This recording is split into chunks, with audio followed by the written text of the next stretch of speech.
Hello everyone, welcome back to Firestorm Reviews, and today we'll be reviewing two Hammond collection figures. Yes, it's another double review. Today we'll be reviewing the Hammond collection Lost World Baby Stegosaurus and Hammond collection Jurassic Park 3 Corythosaurus.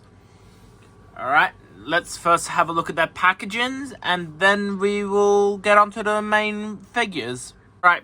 First, we're going to have a look at the Baby Stegosaurus packaging. As you can see, it's the same standard Hammond collection box that we've gotten for the smaller figures, with the Jurassic Park 30th anniversary up there. I probably missed it by now. It says Jurassic Park: The Lost World here with the image of the Baby Stego. The back shows here with another image of it, with it saying the stuff here on the screen. You can read that if you want, because I'm not going to attempt to read it. And a picture of it in the movie. Signed Hammond collection stuff. Yep. And now onto the Corythosaurus one. The Corythosaurus, standard medium-sized dinosaur packaging. Front, we have the Corythosaurus on the side here with the Jurassic Park 3 logo. Still the best of the, in my opinion, of the movies. I will fight you in the comics for it. Here we have the back of the packaging with a lovely image of the Corythosaurus. Some information here, blah blah blah, stuff about the thing. The image from where their only appearance, I believe, so far in the franchise, in a stampede, which is a shame. I was hoping for these guys to reappear in Dominion. Maybe they'll reappear in the new Jurassic World show. Here we have some stuff like that, and yeah, that's the packagings. Decently for those figures, and really annoying to find since I live in Australia. Now let's move on to the figures. We'll start off with the Stegosaurus first. Alright, here we have the Baby Stegosaurus, which I'm going to call Doug. And this is a really nice design figure. Definitely does the best work they could do, but I would have loved if they, instead of doing the baby first, they did the adult Stegosaurus. Hopefully they release one in the future eventually.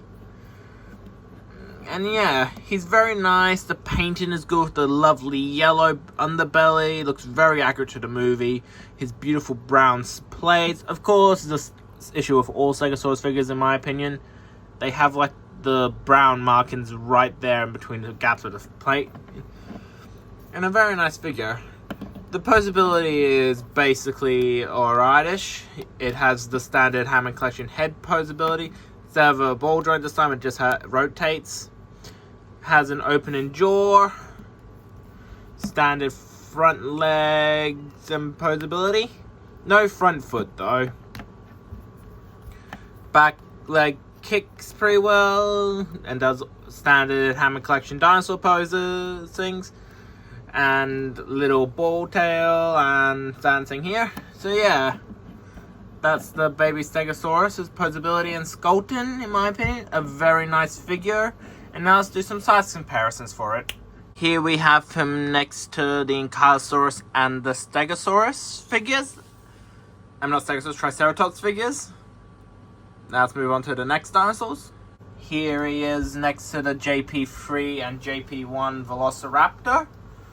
And they look decently well sized. We never actually get to see these three the raptors ever interact with Stegosauruses in the franchise. I would love to see them interact and see one just get home run. Alright, now let's move on to the last dinosaur for size comparisons. And here we have it compared to the other baby dinosaur we've gotten, the Baby Lost World Junior T-Rex. Yeah. Surprisingly, these two released in the same wave, and it was the wave of the baby dinosaurs for the mini dinos. Isn't that just a thing? So yeah, if they were to release any other baby dinosaurs, which one would you like to see next? Alright, now let's move on to the Corythosaurus. Alright, and here we have the Hammond collection Corythosaurus. And the paint job is amazing. Definitely, in my opinion, the better out of the two figures today. And the detail and the scaling is perfect. The red crest here really pops with the use of the white markings. The black detailing here, the yellow and all that, really stand out, and it's probably got to be one of the better of the hadrosaurs we've gotten. Well, out of the only two we've gotten. Still, in my opinion, suffers from the carnivore hand syndrome, I'm calling it now, with the hands. And its posability is the same as the Parasaurolophus, so go check that review if you want to hear my opinion on their posability. But the one thing it has over it is the better leg posability.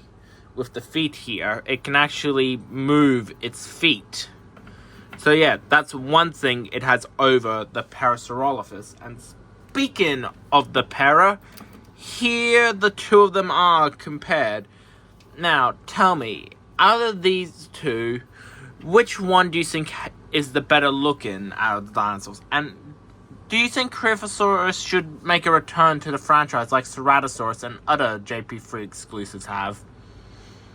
And now, let's get on to more size comparisons for this guy. Here we have it compared to the Parasaurolophus again, and the Triceratops. Decently sized. I don't think this is accurate to real life sizing though.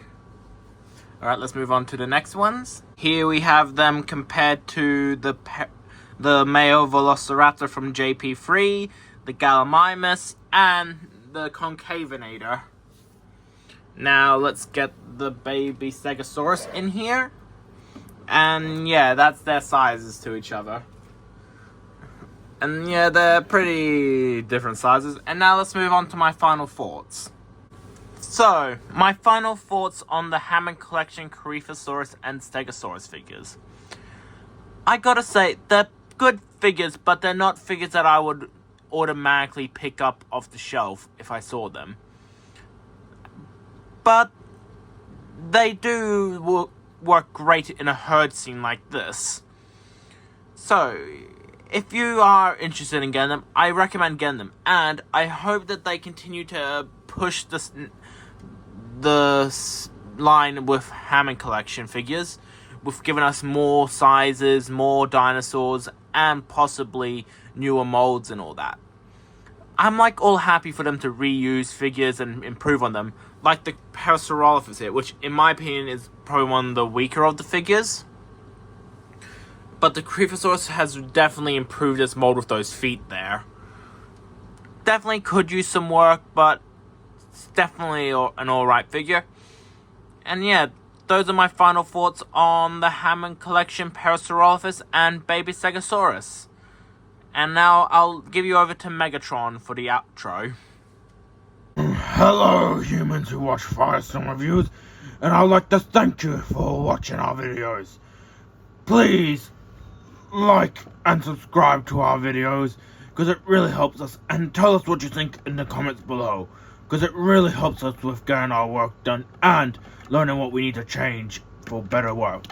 Now, to the end screen.